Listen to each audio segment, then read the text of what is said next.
Ya, Anda kembali bersama The Headlines. Mas Kara, tadi kita bilang bahwa masyarakat belajar, aparat juga belajar. Surat edaran yang internal itu pun dipublikasikan oleh media juga kemudian ada manfaatnya mungkin ya untuk membuat orang sedikit khawatir. Dan kalau boleh, kami memohon ke bapak-bapak dari kepolisian ini, kalau memang jika sekiranya ada unsur-unsur yang memang sangat jelas Pak, terutama ini tadi menjelang pilkada ya, saya kira kita harus belajar betul dari kampanye presiden yang baru lalu. Itu saya kira levelnya sudah bukan lagi hate speech itu Pak, itu fabrikasi dan produksi kebohongan secara sistematis yang mengandung semua unsur pidana Pak. Bukan hanya satu, bukan hanya dua, tapi saya kira ada banyak sekali disebarkan melalui mekanisme yang sangat sistematis, masif, melalui media, dan saya kira itu harus membaca itu merinding. Dan itu lalu dipercaya sampai kemudian Buya Syafiee sendiri sampai saat ini mengistilahkan bahwa kampanye itu bukan lagi kampanye hitam, tapi kampanye najis.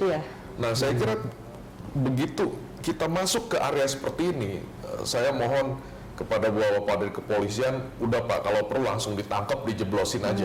Aparat untuk kemudian mudah-mudahan aparat ini dengan adanya pelatihan-pelatihan yang intensif nanti tidak ragu-ragu lagi. Begitu ada yang berkoar-koar langsung mohon maaf, Bapak turun, tidak boleh. Begitu ada edaran-edaran langsung, nah, sehingga tidak berkembang lebih jauh. Itulah tujuan kami membuat surat edaran. Cukup ini promising.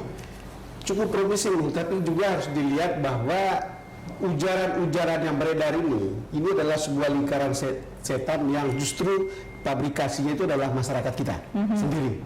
Kira-kira begitu ya. Itu diamplify lewat televisi yang kemudian orang nonton, diamplify lewat media macam-macam yang kemudian orang kemudian mengambil semua itu, kemudian itu dikutip lalu kemudian menyebar kemana-mana. Kita ingat sekarang misalnya soal ujaran-ujaran ini, terakhir kan Raffi Ahmad mengatakan wartawan yang mata duitan, lalu kemudian itu nggak ada dasarnya, itu kemudian ngomong di televisi.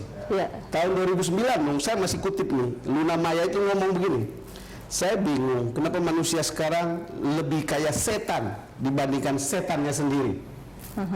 Apa manusia udah jadi setan semua? Tahun 2009 waktu mungkin yang ingin saya katakan adalah ini pabrikasi kata-kata ini kan juga lewat media-media mainstream yang kemudian masuk ke ruang-ruang media sosial, dan mungkin juga akan terjadi sebaliknya yang ada di sini masuk ke media mainstream. Jadi ini lingkaran ini juga harus dipikirkan sebagai bagian dari tugas aparat penegak hukum untuk bisa membuat supaya efektif lah dia bisa jalan gitu.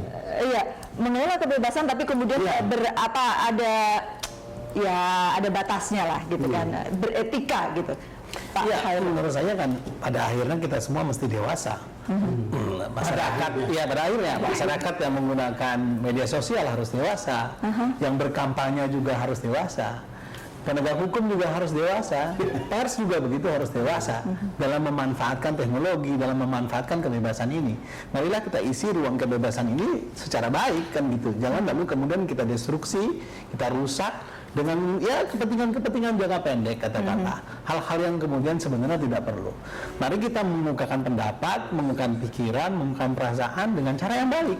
Saya pikir itu masih mungkin bisa dilakukan. Kita mempunyai segudang kata-kata yang bisa menggambarkan perasaan kita secara baik daripada menggambarkannya dengan cara-cara atau kata-kata yang tadi berkonotasi negatif. Dan itu butuh waktu kemudian untuk belajar dan untuk sampai ke tingkat yang bisa dibilang santun gitu.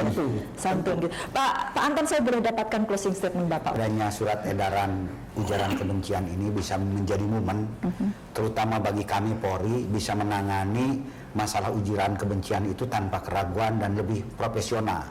Kemudian kepada masyarakat juga mudah-mudahan dengan ini bisa menjadi momen untuk bisa berkomunikasi yang lebih baik, tidak mengeluarkan kata-kata, pendapat, pamflet dan lain-lain yang merupakan kata-kata kloset, apalagi dijadikan satu pembenaran sehingga ini menjadi habit.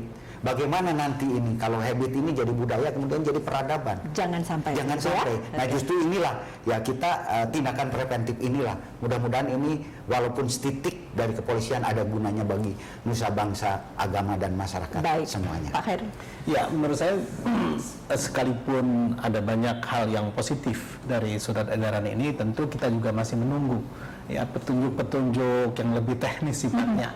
Misalnya terutama dalam penggunaan upaya-upaya paksa seperti penangkapan dan penahanan terhadap kasus-kasus ini. Ya.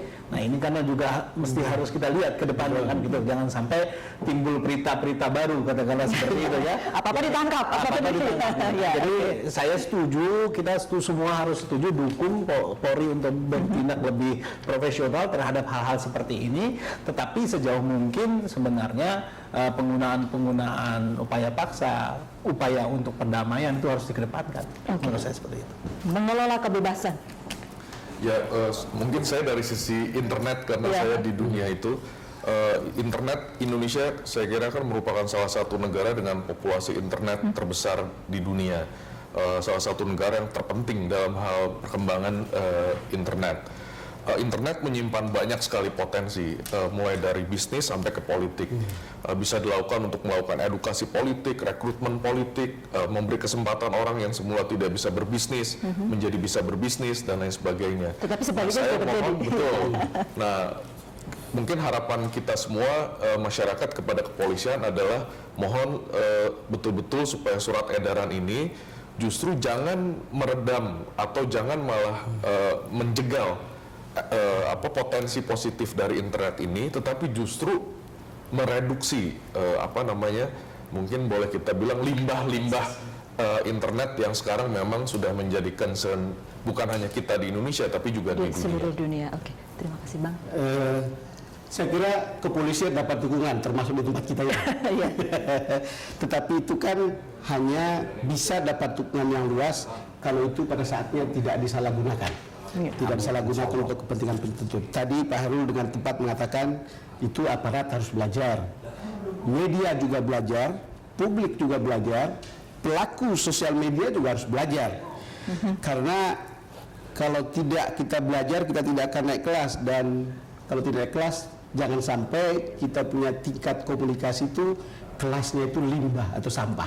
Saya kira itu yang paling penting dari pelajaran dari cerita tentang surat edaran ini. Ujaran kebencian itu Iya. tadi ya. Oke, Bapak-bapak sekali lagi terima kasih sudah hadir di The Headlines dan di The Headlines kali ini. Terima kasih juga karena Anda telah bersama kami. Sampai jumpa.